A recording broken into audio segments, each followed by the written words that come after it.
ಹಾಂ ಸರ್ ಹಾಗೆ ಇಟ್ಕೊಳ್ಳಿ ಇಷ್ಟ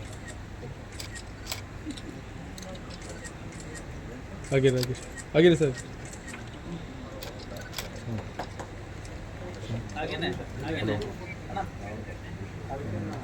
ಹೊಂಬಾಳೆನ ಚಂದ್ರಣ್ಣ ಮೊಬೈಲ್ ಕೈ ನಗೇಶಣ್ಣ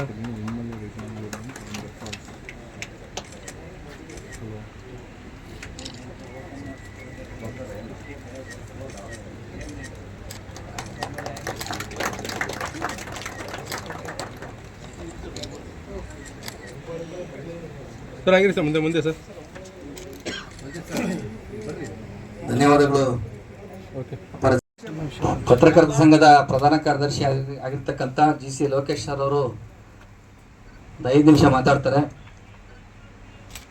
ಹಿರಿಯ ಪತ್ರಕರ್ತರು ನಮ್ಮ ಜಿಲ್ಲೆಯವರಾದಂಥ ವೆಲಗೂರು ಸಮೀವುಲ್ಲಾ ಸರ್ ಅವರು ಓಕೆ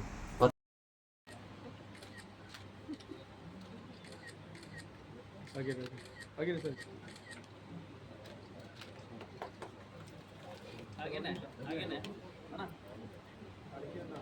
ಹೊಂಬಾಳೆನ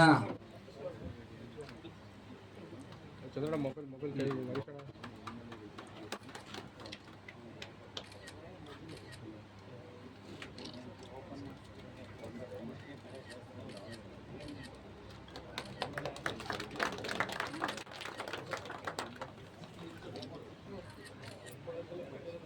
ಸರ್ ಆಗಿದೆ ಸರ್ ಮುಂದೆ ಸರ್ ಧನ್ಯವಾದಗಳು.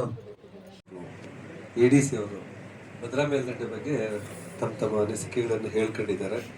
ಒಂದು ಪೀಠಿಕೆ ಆಲ್ರೆಡಿ ಆಗಿದೆ ಅಂತಂದೇಳಿ ನನಗೆ ಅನ್ನಿಸ್ತು ಅಷ್ಟು ಒಟ್ಟಾರೆ ಭಾಷಣಗಳಲ್ಲಿ.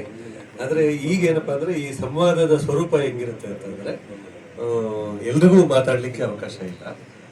ಮೊದಲು ಚೀಫ್ ಇಂಜಿನಿಯರ್ ಅವರು ಈ ಯೋಜನೆಯ ಸ್ವರೂಪ ಒಂದೇನಾಗಿದೆ, ತುಂಬ ಸರಿ ಅಂದರೆ 29 TMC ನೀರು ಬರೋದಾದರೆ ನಮ್ಮ ಜಿಲ್ಲೆಗೆ ಎಷ್ಟು ಸಿಗುತ್ತೆ, ತುಮಕೂರಿಗೆ ಎಷ್ಟು ಸಿಗುತ್ತೆ, ಥೈಲ್ಯಾಂಡ್ ಇರೋ ರೈತರ ಪರಿಸ್ಥಿತಿ ಏನು, ಈಗಾಗಲೇ ಪರಿಷ್ಕರಣೆಗೆ ಒತ್ತಾಯ ಮಾಡ್ತಿರೋಂಥ ರೈತರ ಭಾಗಗಳು, ಅದರ ಪರಿಣಾಮಗಳು ಏನಾಗ್ತವೆ, ಈ ಥರದ್ದೆಲ್ಲ ಅಂದರೆ ಮತ್ತೆ ಮೈಕ್ರೋ ಇರಿಗೇಷನ್ ತುಂಬ ಸಣ್ಣ ವಿವರಗಳು ಯಾರಿಗೂ ಮಾಹಿತಿ ಇಲ್ಲ.